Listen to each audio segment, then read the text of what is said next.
marin.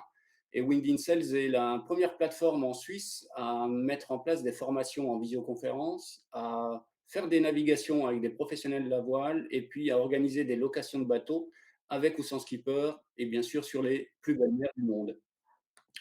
Donc voilà, l'idée, c'était un peu d'animer la plateforme avec des webinars. Et puis aujourd'hui, j'ai le plaisir d'accueillir Marcus Burkhardt qui va faire en fait la Mini Transat 2023. Et je crois que tu as plein de choses à nous dire.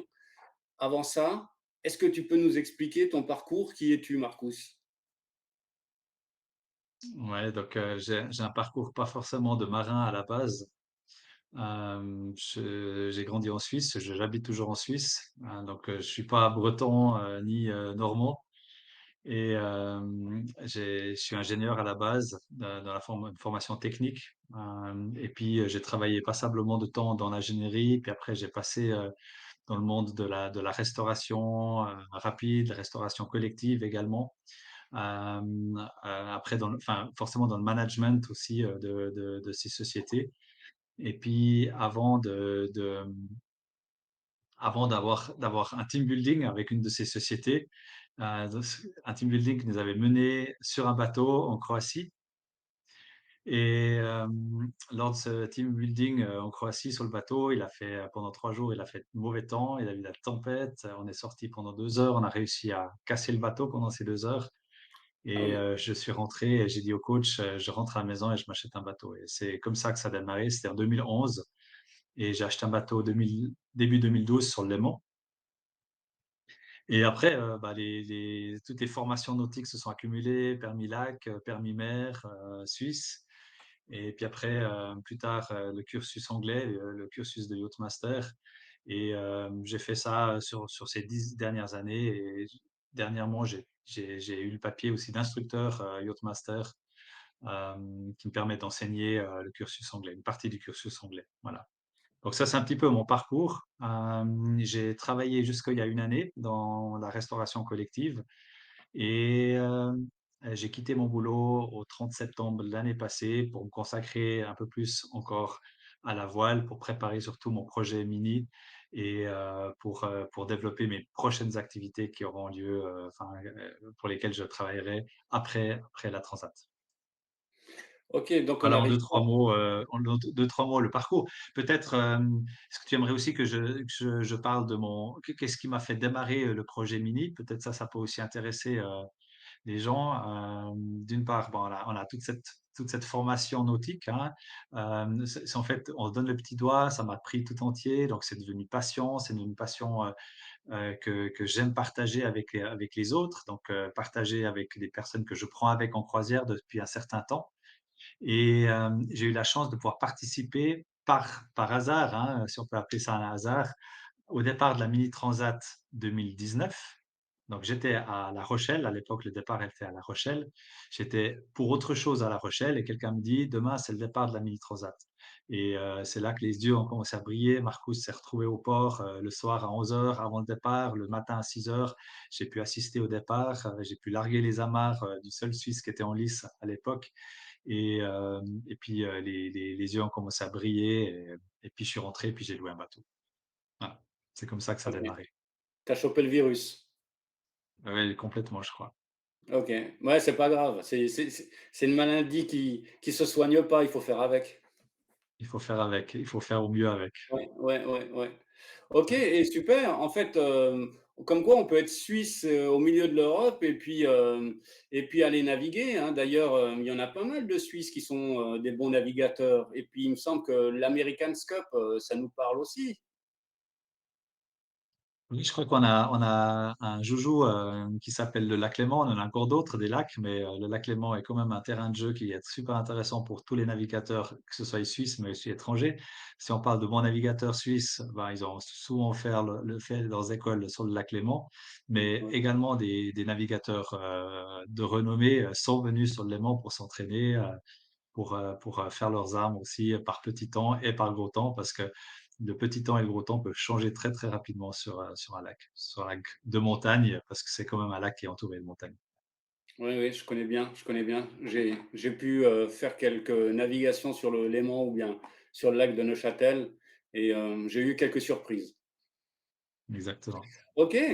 Écoute, est-ce que tu peux nous dire, en fait, dans le cadre de ta préparation avant la course, quelles sont les principales choses auxquelles, tu dois te consacrer pour être prêt à cette aventure?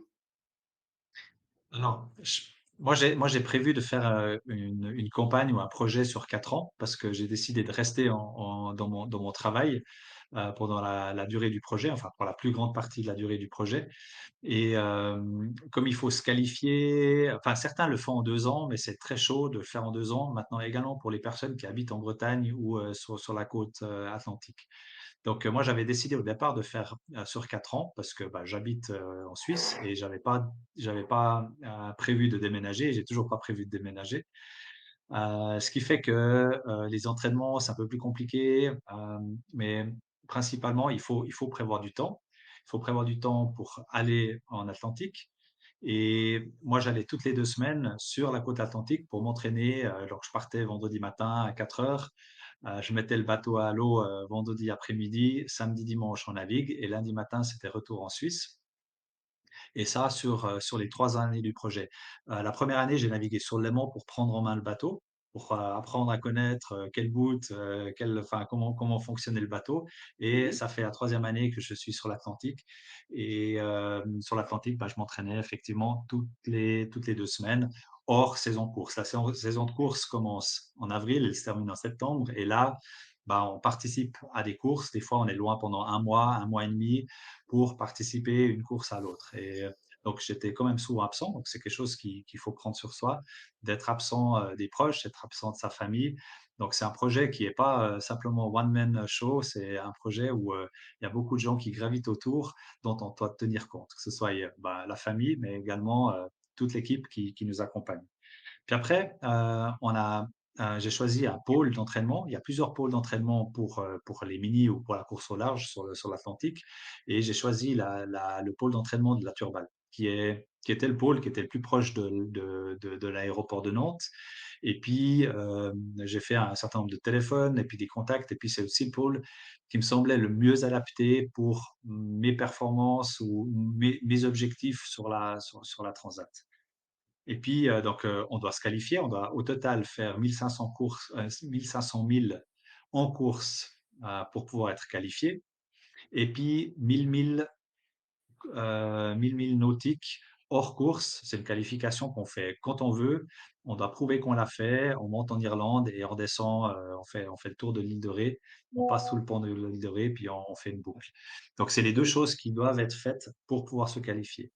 Maintenant, il faut aussi dire que l'engouement est tel que, même si on a fait ces prérequis, on n'est pas forcément qualifié puisque, il y a à peu près 150 ou 160 personnes qui se sont inscrites et que 90 qui peuvent partir. Donc, la sélection, D'accord. c'était clairement le nombre de milles en course qui ont été faites et j'ai la chance là d'avoir fait un projet en 3 ans, sur l'Atlantique, ce qui me permet d'avoir fait, plus de 6 000 milles en course et puis avec l'entraînement, j'ai fait un demi-tour du monde, avec le bateau de 6,50 pour lors d'entraînement plus les courses. Donc, j'ai vraiment pu naviguer beaucoup durant ces 3 dernières années et puis, c'est essentiel pour pouvoir être prêt. OK, un demi-tour du monde pour se qualifier déjà, rien que pour l'entraînement. Joli. Bravo en tout cas. Écoute, moi je me pose une question, tu sais quand il y a, tous ces marins qui font des courses en solitaire et comme toi tu vas faire, d'un point de vue alimentaire, comment que ça se passe? Qu'est-ce que tu manges? Parce que, est-ce que c'est que des produits, lyophilisés? Comment que ça se passe?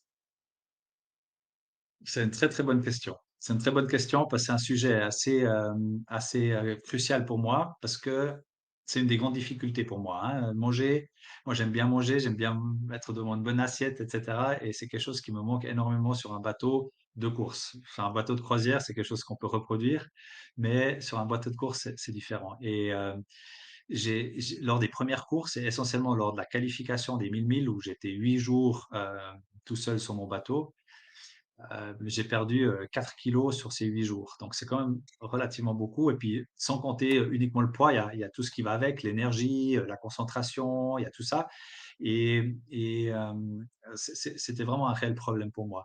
On a un peu le mal de mer, donc on n'a pas envie de manger, donc on ne mange pas, donc on n'a pas d'énergie, on n'a pas de concentration, on n'arrive pas à dormir. Enfin, c'est un cercle qui est vicieux.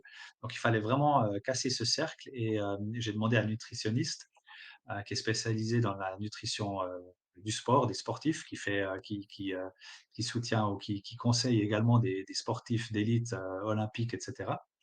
Et on a vraiment concocté, on a fait plusieurs tests sur différentes courses et on a concocté la meilleure méthode qui était adaptée pour moi pour pouvoir passer sur l'Atlantique heu, en toute sécurité et puis sans perdre trop de poids. Je dis pas que je vais pas perdre du poids parce que je pense que tous les navigateurs perdent un peu de poids lors des courses au large, mais pour limiter la perte de poids et surtout pouvoir garder l'énergie et pour ça, bah, on a nos repas principaux, c'est une chose, mais en principe, toutes les 20 minutes, on parlera du sommeil et puis on verra qu'on a des séquences de 20 minutes, autant que le sommeil, avoir des séquences de consommation de nourriture de toutes les 20 minutes.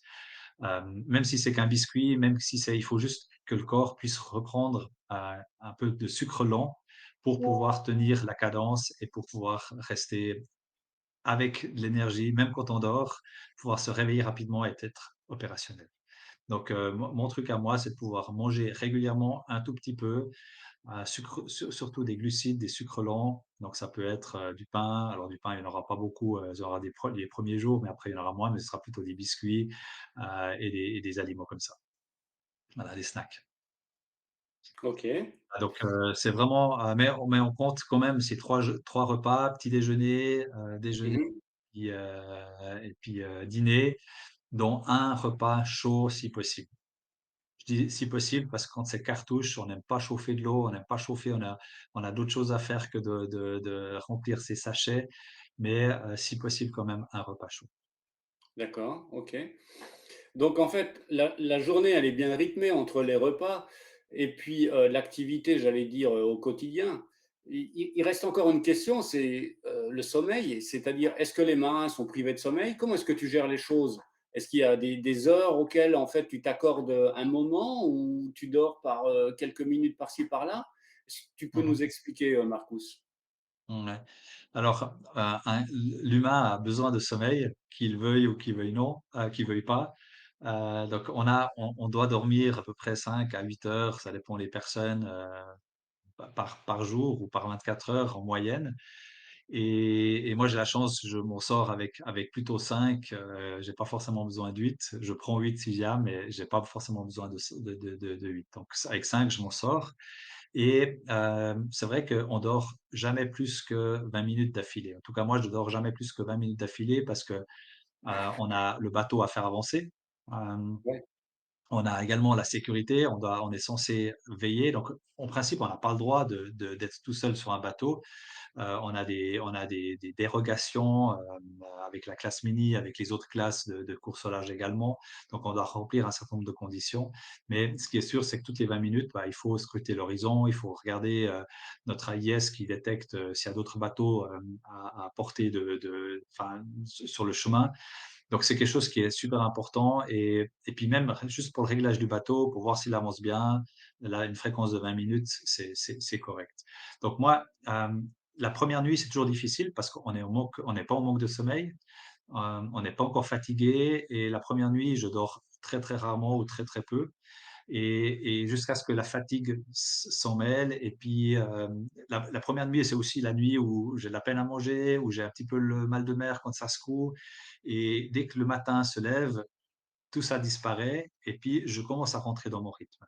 Également au niveau sommeil. Donc après, la réponse, c'est je dors quand je peux, le plus possible, même si c'est plus que 5 heures, d'affilée par jour, mais toujours par tranche de 20 minutes. Donc quand j'ai du moment, quand le bateau il avance, quand il avance bien, même quand c'est cartouche, hein, même quand il y a beaucoup de vent, tant qu'il avance dans la bonne direction et que les voiles sont bien réglées, moi je m'endors très facilement et puis une fois que le rythme est pris, je me sens je me couche, je me sens partir en quelques secondes, je me décontracte et puis je me sens partir et en règle générale, 9 fois sur 10 ou même plus que ça, je me réveille avant le réveil des 20 minutes.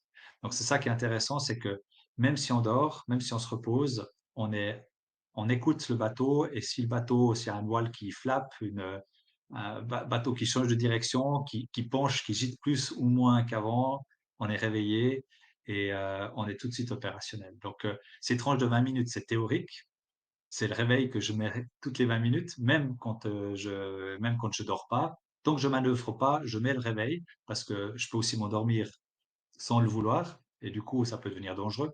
Donc il faut vraiment que ce réveil, il tourne, mais c'est très rare que je me réveille avec le réveil parce qu'il y a tellement de choses qui se passent sur un bateau en 20 minutes que je me réveille la plupart du temps avant. Donc en fait, c'est une question que beaucoup de gens se posent. Moi, j'ai beaucoup plus de peine à me nourrir qu'à dormir sur un bateau et à être en manque de sommeil. Je me rappelle d'être arrivé sur des courses côtières où on dort vraiment pas parce qu'on a toujours nos concurrents qui sont tout proches et puis la côte, et cetera, où on dort pas pendant 36, 48 ou 60 heures, où on est complètement sur les rotules. Autant je suis revenu des Açores après 10, 11, 12 jours de navigation et je serais reparti le jour d'après, parce que j'étais en forme. OK, donc le sommeil, l'alimentation, du moment que tu gères ça, tu fais un tour du monde, quoi. Oui, je pense que oui, c'est le cas. C'est le cas, il y a pas de franchement, après mes 12 jours de course en revenant des Açores, j'ai débarqué, c'est aussi le moment où j'ai dit: «Maintenant je suis prêt à partir sur la transat». Ouais, Dans tu la t'es tête, senti prêt. mentalement, parce Ouais. que j'ai vu que j'avais que je savais gérer et mon sommeil et ma nourriture et le C'était bateau. pas une c'est pas une question de déclic là, c'est une question où tu as senti que c'était OK. Ouais, il y a j'ai senti que c'était OK et puis il y a aussi on en reparlera peut-être tout à l'heure, cette impression quand un projet s'arrête, une course s'arrête, c'est quand même, quand j'ai été aux Açores, c'est une fois 12 jours aller, une fois 12 jours retour. C'est déjà quasiment la course, la mini transat et lorsqu'on arrive au bout de cette course, il y a un tas de sentiments qui se mélangent parce qu'on arrive à la fin d'une course, à la fin d'une étape de préparation donc on est content d'arriver d'un côté, puis de l'autre côté, on a envie que ça reparte demain, quoi. Et OK, c'est là où j'ai débarqué, j'ai dit: Je suis prêt à repartir» et depuis, je suis impatient qu'on soit le 24 septembre. OK, donc voilà, tu l'as dit, 24 septembre, c'est la date. C'est le D-Day pour, Marcus. OK. C'est l'idée, exactement. Mais entre nous, quand je t'entends, je me dis en même temps, c'est excitant, c'est exaltant, c'est la folie, mais qu'est-ce qui te motive toi à faire cette course? Parce que c'est quand même une course, exigeante et c'est quoi qui te pousse à affronter un peu, cette mer et puis, bah, cet océan, l'Atlantique? Bah, j'ai pas mal de mes concurrents, bah, ont des objectifs sportifs assez clairs, ils veulent être dans les 10 premiers, ils veulent être sur le podium, ils veulent être dans la première moitié en fonction des bateaux qu'ils ont choisis, en fonction de leur performance, en fonction de leur capacité nautique et cetera. Moi, c'est totalement différent. Je suis pas né avec une barre dans la main, je suis pas né, navigateur. Mes parents sont pas navigateurs, donc j'ai vraiment commencé il y a une dizaine d'années à naviguer et c'est devenu une passion et j'ai pas l'ambition ou ouais, j'ai pas l'arrogance de me dire, que je suis un régatier, c'est pas du tout. Mais moi, j'aime bien les aventures, j'aime bien le défi, le sortir de la zone de confort, de pouvoir partager aussi ce que je fais. C'est une course en solitaire, mais je partage énormément ce que je fais avec d'autres, comme je le fais ce soir. J'adore ce genre d'exercice. Donc, pour moi, c'est beaucoup plus, le projet en lui-même. Dire: «OK, c'est un projet sur 4 ans, c'est un projet qui coûte un certain nombre de budget, c'est un projet, qui change de ma routine quotidienne» et c'est pour moi, c'est clairement ça. J'ai ni le bateau pour faire un podium ou même les 10 premiers et j'ai non plus les capacités, de régatier pour le faire. Donc, pour moi, c'est vraiment l'aventure humaine qui me titille, c'est les yeux qui brillent, c'est les étoiles, dans les yeux, comme on dit. J'espère que ça se voit un petit peu que j'ai envie de partir et c'est ça qui me motive. En tout cas, oui, ça se voit, ça s'entend, ça se sent et je crois que tu sembles prêt, quoi.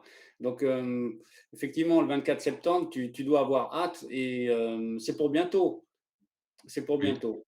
Heu, moins de 50 jours, ou 50 jours à peu près, ouais. ah ouais, là, tu es à fond. OK, tu parles de motivation, moi, j'ai remarqué aussi que tu pars pas tout seul, en fait. J'ai vu que tu soutenais, une association, c'est l'association Zoé for Life.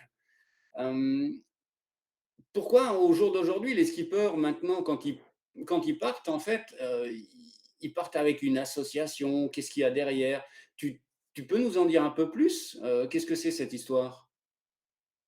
Pour moi, ben, quand j'ai commencé mon projet, je me suis dit: «Bah, voilà, c'est tu fais un truc en solitaire, tu as certainement une équipe autour de toi», ce qui est super important, hein, donc j'ai peut-être pas encore parlé de mon équipe, autour de moi, peut-être on en parlera tout à l'heure, c'est ça, c'est super important, mais également dire: «OK, je donne un sens, hormis, bah, la performance humaine, le défi, le dépassement, le fait que ce soit fun», de donner aussi un sens à ce projet ou de dire: «OK, je soutiens quelque chose», et l'association Zoé for Life a traversé, disons, mon chemin à plusieurs reprises par le passé, et c'était naturellement que j'ai pris contact avec eux tout au début du projet en leur demandant est-ce qu'ils étaient d'accord que qu'on collabore ou que je les soutienne ou que je leur donne de la visibilité. C'était vraiment clairement pour leur donner de la visibilité. Si je leur en donne, ils m'en donnent aussi, donc c'est gagnant, un projet gagnant-gagnant. Et puis, j'ai OK, la chance d'avoir une très bonne relation avec eux, et Zoé for Life était également, soutenu par Alain Roura, dans le dernier Vendée Globe, ainsi, que, lors de la traversée de lorsqu'il a battu le record de la traversée de l'Atlantique Nord, et j'ai la chance d'avoir avec moi et de prendre avec moi, ah génial, la la mascotte de Zoé for Life, génial. qui d'ailleurs, soutient les enfants qui ont des cancers, hein. Ça soutient les enfants, leurs familles et puis la recherche. Ça, c'est super important, et j'ai ici devant moi la mascotte qui a fait le tour du monde avec Alan Roura au Vendée Globe et qui est détentrice du record de la traversée de l'Atlantique Nord, et cette mascotte vient avec moi sur la transat. Eh bien, je crois qu'on te souhaite tous qu'elle te porte bonheur, cette mascotte. Merci. Tu as déjà presque répondu à une question que j'avais en tête, c'était mais est-ce qu'il y a en fait, un lien entre, l'association et puis toi, dans le cadre de la mini transat? Est-ce que vous vous complétez? Effectivement, tu as déjà en partie répondu à cette question, hein? Mmh. Ouais, mais oui, alors l'objectif de base, je m'étais fixé que j'essayais de le reverser 1 € ou 1 franc par 1000 parcourus en course. Ce qui D'accord. correspondrait à la fin à peu près à un montant de 10 000 francs ou 2 000 €. Aujourd'hui, Mmh. j'arrive pas encore à verser ce montant parce que mon budget n'est pas encore complètement bouclé. J'ai versé un certain montant, mais je dois d'abord boucler, mon budget avant de pouvoir, leur promettre ça. Mais eux, ce qui les intéresse, c'est de la visibilité, c'est d'être, à bord, du bateau. D'ailleurs, le bateau, il s'appellera Zoé for Life en course. Donc, quand vous me suivrez sur internet, C'est vous clair. irez chercher Zoé for Life et puis vous saurez que c'est moi, Ah joli, et super, voilà, exactement, c'est un petit peu l'objectif. OK. Écoute, tout ça, en fait, autant, on a parlé de physique, on a parlé d'alimentation, de sommeil. Comment tu te prépares d'un point de vue justement physique? Est-ce que tu fais des exercices spécifiques? Est-ce que tu fais du yoga? Comment tu te prépares? Tu peux nous en dire un peu plus? Alors quand j'ai commencé les entraînements, enfin ma première saison, sur l'Atlantique était relativement compliquée au niveau physique parce que moi je faisais du sport, il y a quelques années en arrière, et j'ai dû arrêter, pour des raisons médicales il y a une dizaine d'années. Donc j'ai arrêté un peu le cardio, trop le cardio. Et il fallait que je reprenne parce que j'ai senti quand je faisais des efforts que j'étais vite à bout de souffle et à bout d'énergie, et alors c'est aussi un lien avec, la nourriture évidemment, mais surtout avec le cardio. Je sentais que je montais très vite dans les pulses, et quand il fallait affaler, un spi par, 25 ou 30 nœuds, ça devenait compliqué, si je devais faire un effort, plus grand. Donc là, j'ai commencé vraiment à m'entraîner. Donc j'ai aussi un coach sportif qui est mon frère, et ma belle-sœur, qui m'ont concocté un programme, donc surtout au niveau cardio pour, je dois pas, s courir un marathon comme je le faisais à l'époque, mais je dois être capable de courir à 100 mètres quand il faut, affaler une voile, par exemple. Donc il faut que je puisse exploser pendant un court moment, et puis ça, plusieurs fois de suite, dans 1 heure, hein. Des fois, quand c'est la baston, on doit vite changer de voile, on doit virer de bord, on doit empanner, on a des courts efforts à faire qui sont tendus, où il faut du cardio, puis après on peut se reposer. Et puis, il y a le deuxième élément qu'il faut s'entraîner, c'est vraiment le gainage, l'équilibre et le gainage sur le bateau. Parce que quand on est sur le bateau, on est gainé tout le temps. On corrige son corps corrige toujours le mouvement du bateau et une perte d'équilibre, elle peut être fatale, hein. Une perte d'équilibre sur le pont, bah, on peut passer à l'eau et puis c'est fini. Donc il faut vraiment être super concentré et puis s'entraîner pour être gainé tout le temps et puis bien pouvoir, garder l'équilibre. Donc j'essaye de garder l'équilibre sur ces machins qu'on achète, chez Decathlon, et cetera, et puis, bah, évidemment sur le bateau, je fais beaucoup d'exercices aussi, de gainage. Voilà, et puis à la maison D'accord, aussi. OK. Mais surtout au départ, c'était surtout du cardio pour récupérer un niveau de cardio qui était suffisant. Aujourd'hui, je pense que je l'ai. J'ai arrêté un petit peu l'entraînement aujourd'hui pour éviter de me blesser, pour pas prendre de risque de me blesser, mais il faut quand même un minimum. D'accord, OK. Dis-moi, est-ce que tu t'attends à des difficultés particulières, pendant la course ou, est-ce que tu te prépares déjà à ce genre de choses ou peut-être mentalement ou physiquement, à certaines choses? Mmh. Ben, quelles sont les difficultés d'après toi? Quelles sont les difficultés qu'on peut rencontrer sur une transat? Eh bien, s'il y a pas de vent, comment s'y préparer? Ça, c'est particulier. Il peut y avoir une difficulté qui va être liée justement, ben, un choc, comme tu l'as dit. Ouais, L'accident, ça, c'est quelque chose de terrible. ouais, Donc, est-ce qu'il y a, d'un point de vue sécurité, des choses auxquelles, où tu t'es préparé? Tu as dû faire, de la médecine de bord, savoir ouais, te recoudre, te soigner une dent, ben, voilà, c'est ouais. à toi de nous en dire un peu plus. Ouais, ouais, j'ai exprès retourné la question parce que c'est vrai, on s'entraîne depuis 4 ans pour disons, pallier à tous ces éléments qui peuvent nous tomber dessus. On contrôle pas tout, heureusement.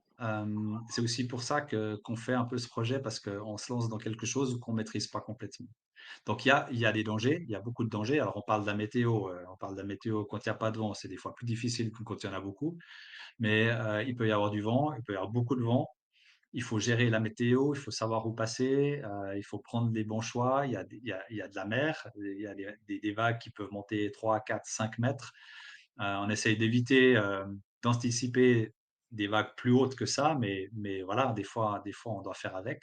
Donc il y a tous ces éléments-là qu'on doit tenir compte. Tu as parlé de la blessure, c'est quelque chose qu'on doit faire très attention parce qu'on est vraiment tout seul au milieu de la mer et lorsqu'on se casse quelque chose, bah, c'est cassé jusqu'à ce que ou on décide de continuer jusqu'au bout ou on se fait, élitreiller, c'est seulement possible près des côtes ou rapatrier par un cargo.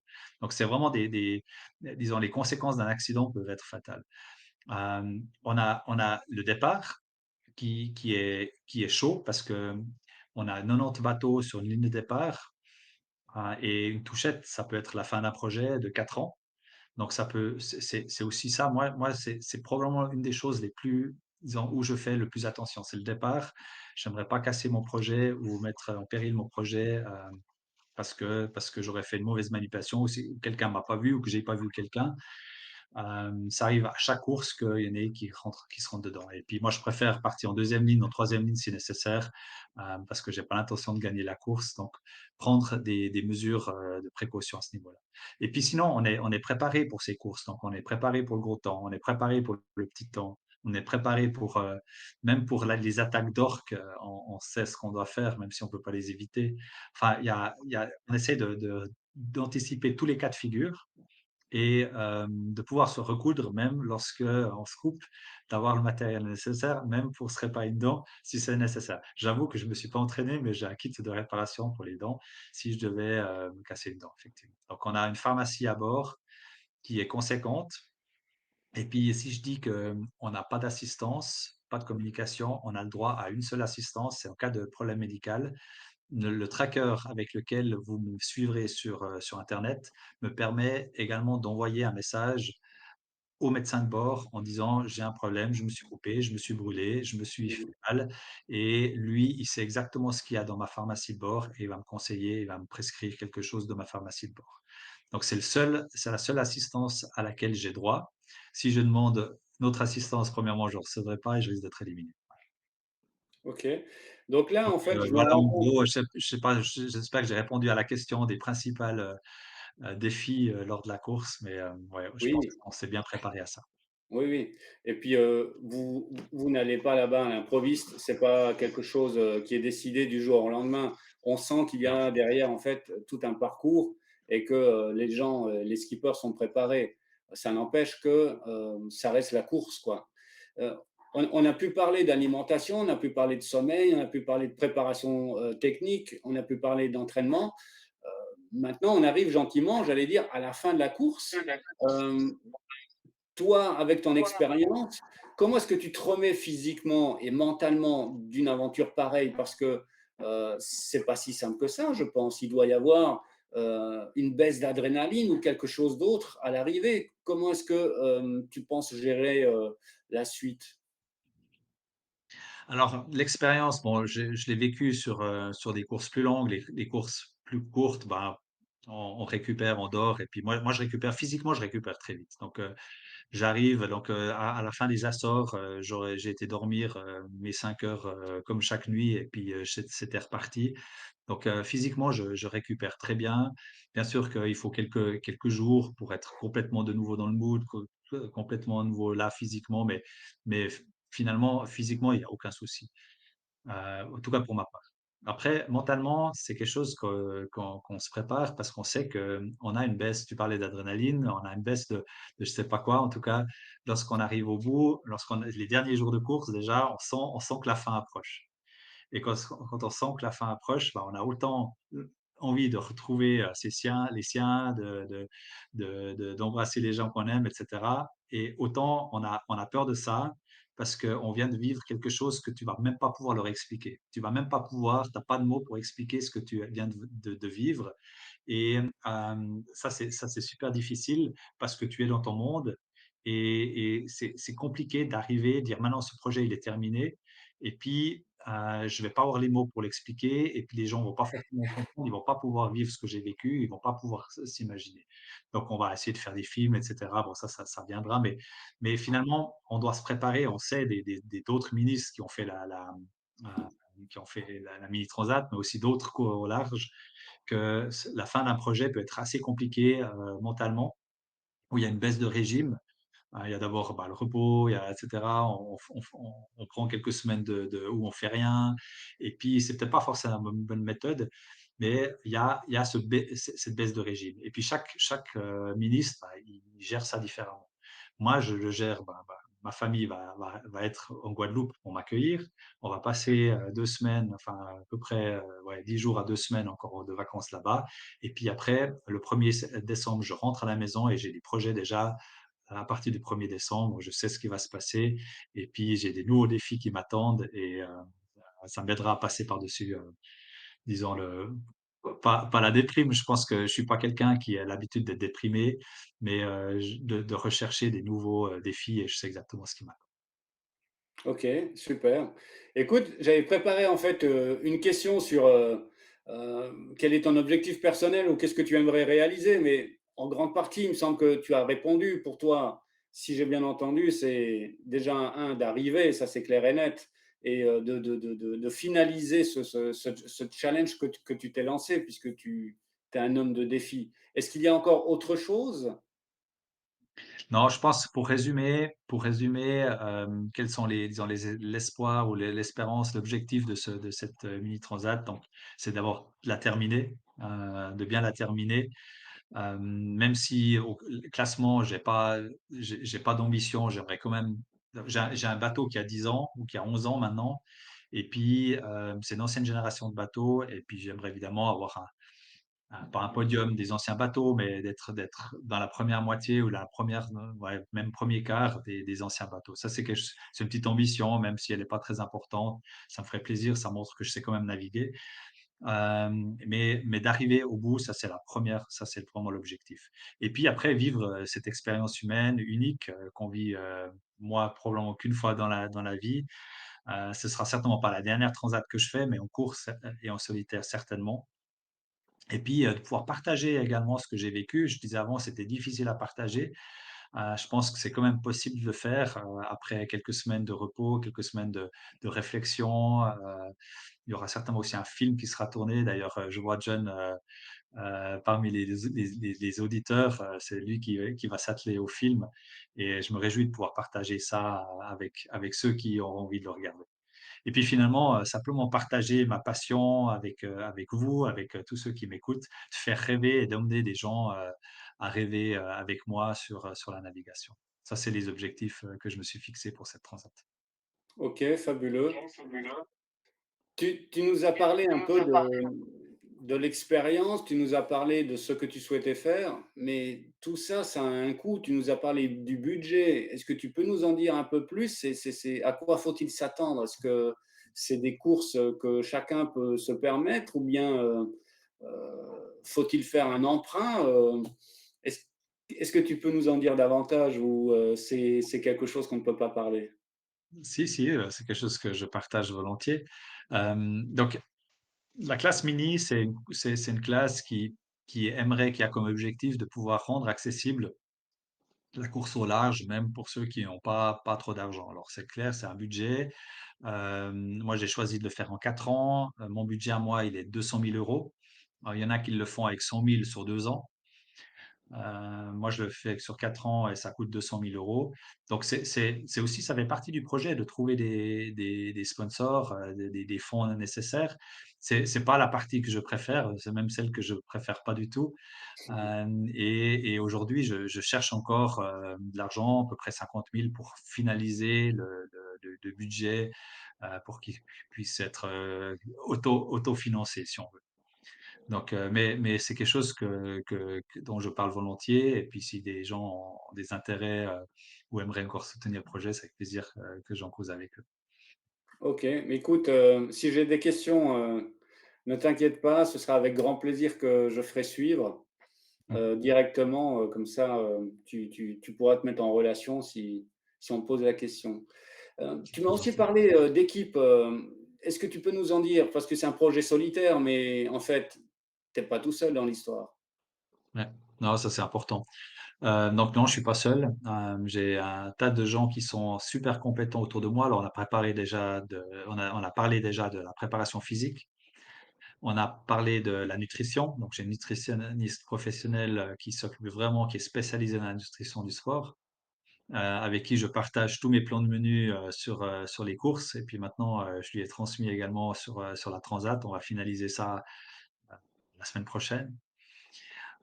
Et puis après, j'ai des personnes qui s'occupent de la communication sur les réseaux sociaux. J'ai des personnes qui s'occupent de tout ce qui est relations publiques. J'ai des personnes qui s'occupent de la préparation du bateau. Donc j'ai plusieurs personnes parce que moi je suis en Suisse et puis le bateau il est sur l'Atlantique ou sur la côte atlantique, donc il y a des personnes qui s'en occupent. Et là, j'ai la chance d'avoir pu, donner mon bateau, en juin au chantier, et qu'ils me l'ont préparé, et je sais que quand je vais arriver en septembre, il est déjà prêt, et puis, donc je peux juste aller le chercher et puis le mettre à l'eau et puis partir.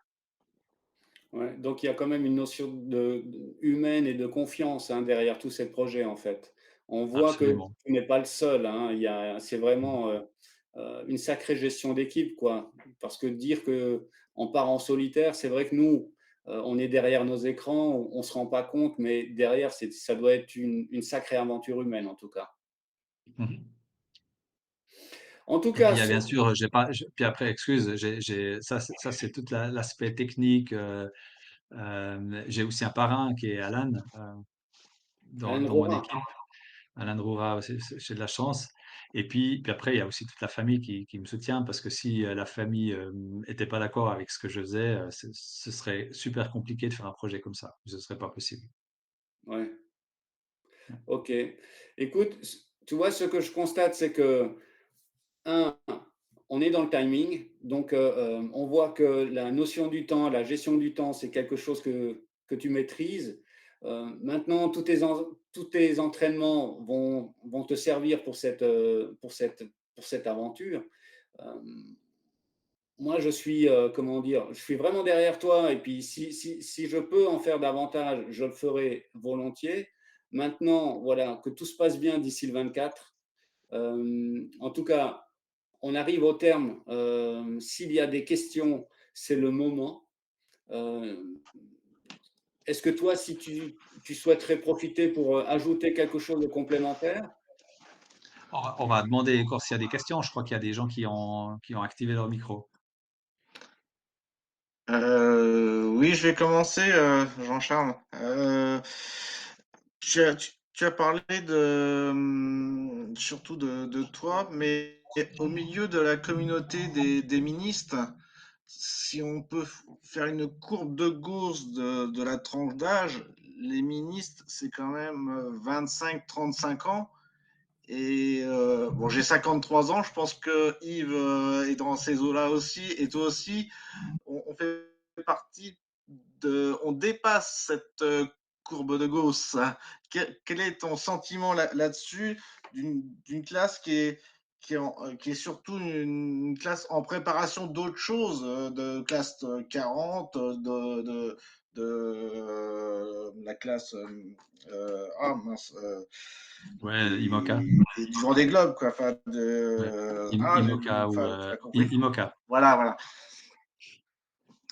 Comment tu te situes Euh, par rapport à une population qui est quand même, je pense, plus jeune, quoi? Tu fais, alors j'ai des cheveux gris aussi, hein, mais voilà, un petit peu ce positionnement, comment tu le vis, toi?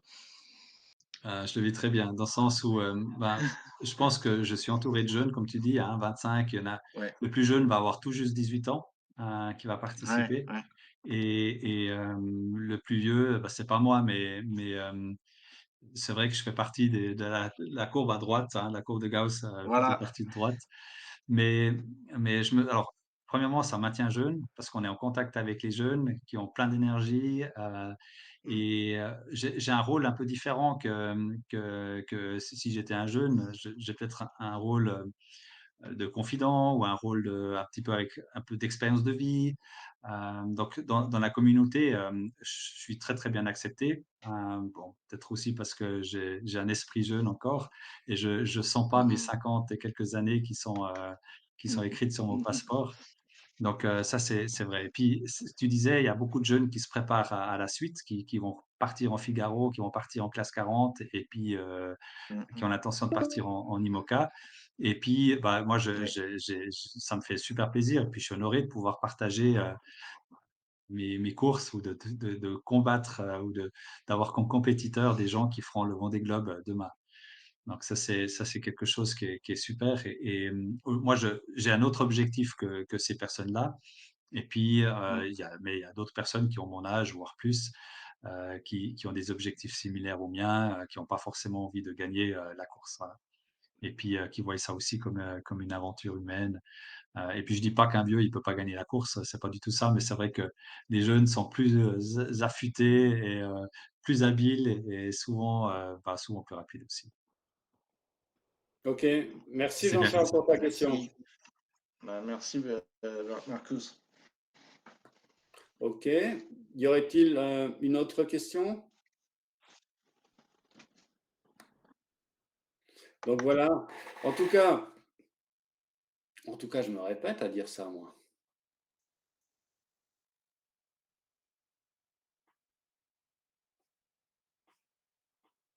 Marcus? Oui, oui, oui. Ah, voilà, je ne te voyais plus. OK. Ah non, je suis là. Ouais. Donc, ouais, punaise, je vais me répéter. Je vais finaliser autrement.